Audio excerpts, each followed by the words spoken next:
two things that we primarily focus on.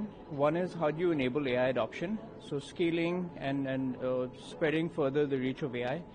But you have to do that with safety. So that's the second thing that we look at.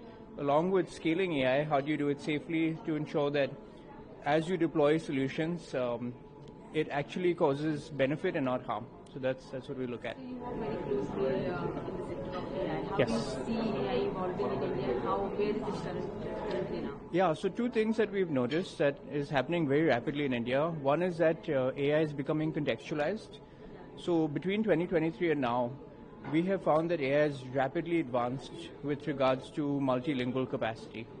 Given that India is so diverse in terms of languages, we find that at least for the top 10, top 12 languages, that AI is quite efficient and effective in understanding people's languages and responding back.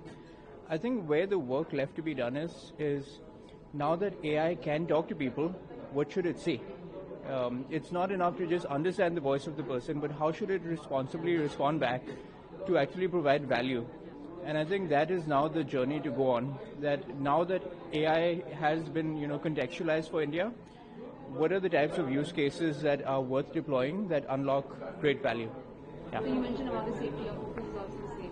Safety is a major concern. Yes. Privacy, we talk about, people are concerned whether data is being stolen or not. Yeah. How do you see about it and what is the future to ensure the safe and secure AI? Yeah, so oftentimes when we look at safety, we look at it from a use case point of view. Yeah. So an example that we use based on our own deployments, we have farmer chatbots that we deploy. Now, if you were to consider the context that a farmer were to ask a query and they got back wrong advice, and they act on that advice, it could result in crop failure for the year. And so what happens when people trust AI systems and it leads them in a wrong direction?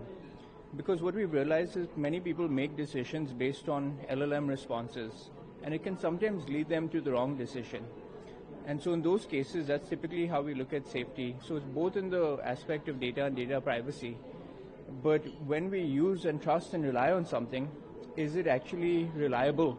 And that's a question we look at, because the more we live lives where we interact with chatbots, the hope is that that chatbot response is accurate and is not misleading me.